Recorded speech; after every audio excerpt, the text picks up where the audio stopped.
You've probably heard of bagoong and its popular variants.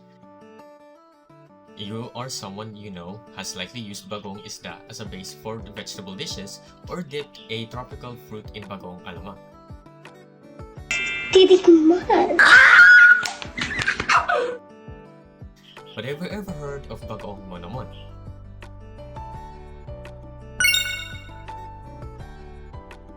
Let's travel up north to Pangasinan, where they say inasin instead of bagoong, and monamon is a typical fare found in large containers at public markets and sealed bottles in grocery stores.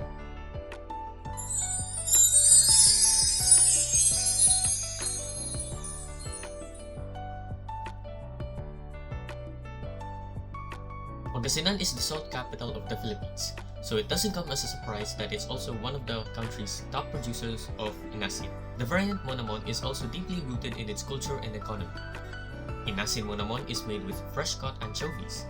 The fish is layered with salt and left to ferment until the mixture develops its signature pungent aroma and savory flavor. Once ready, the finished product finds its way into kitchens as a key ingredient in local dishes and onto dining tables as a condiment or dipping sauce.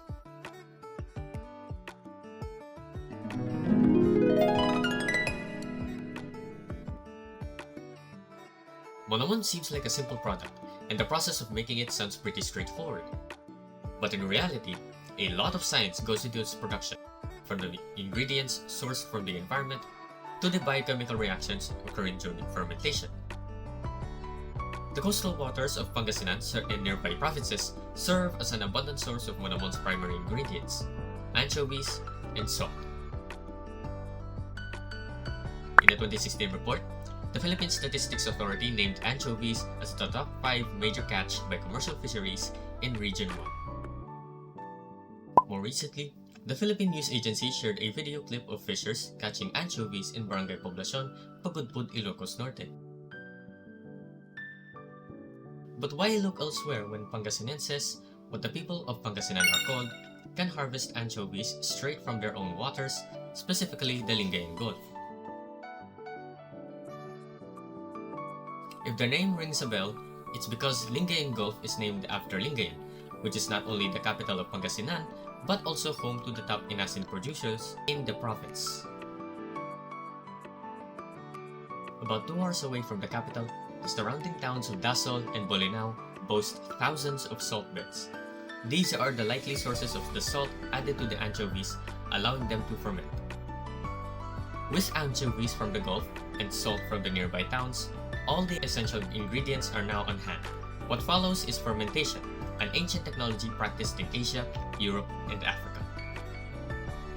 Fermentation is the breakdown of organic substances into simpler substances, made possible by enzymes produced by microorganisms like bacteria or fungus.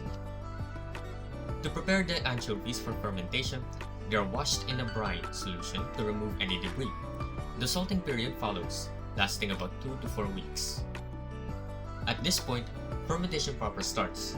The salt mixture is transferred in covered jars or vats with enough headspace and allowed to ferment at room temperature or approximately 35 degrees Celsius.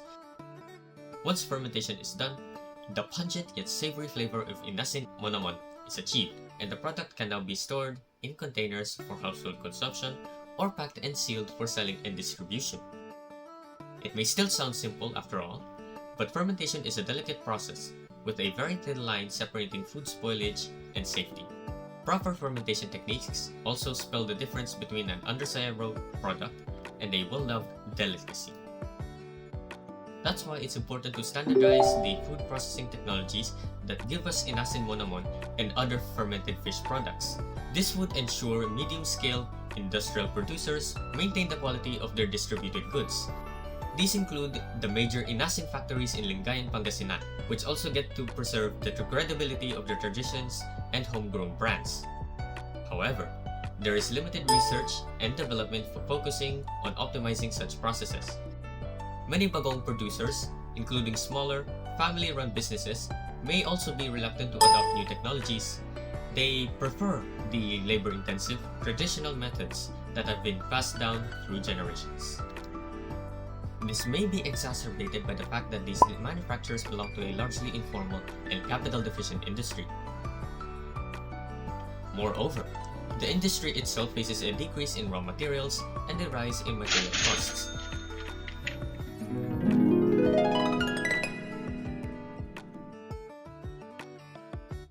There's no one-and-done solution to these tradition and system-based challenges. Change agents may have to take the long and big-picture view, but they can start small and they can start now.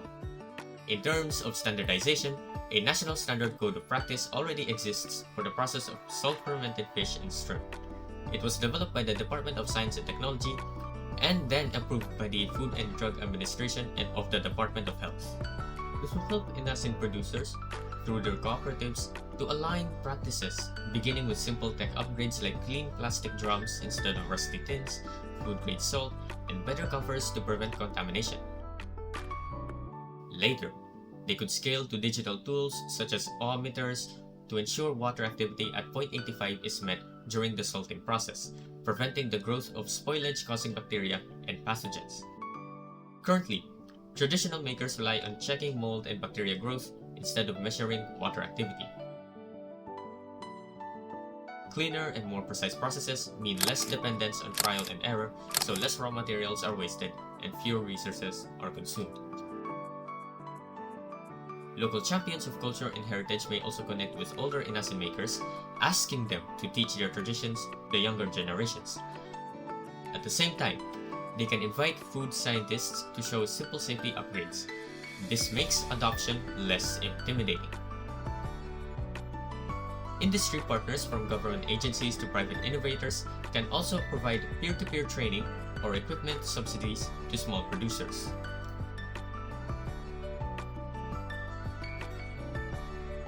And last but not least, Inasin makers can document and share their traditional methods and upgrades online. This keeps heritage as a selling point while reassuring customers about quality.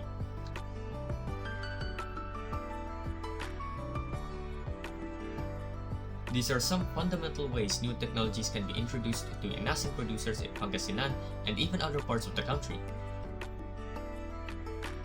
Through these steps, the entire industry can be said to welcome more groundbreaking opportunities in the future. For example, new biotechnologies may lead Inasin makers to use seafood byproducts and waste, potentially reducing their environmental impact. Meanwhile, a repeatable process of embracing technological innovations can help them scale while keeping the production process sustainable and less vulnerable to environmental factors.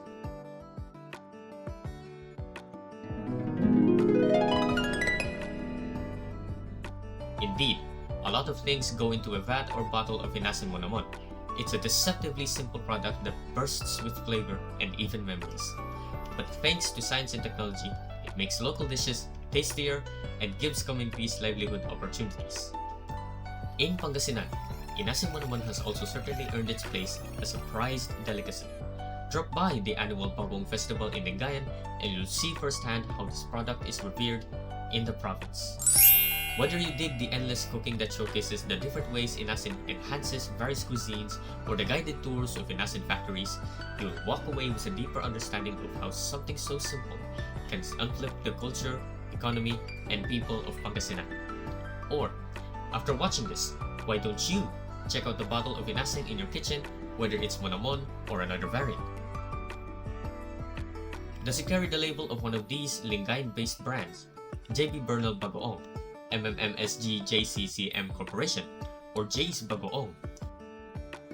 Now, what if the bottle of Inasin you're holding ceases to exist in this instant?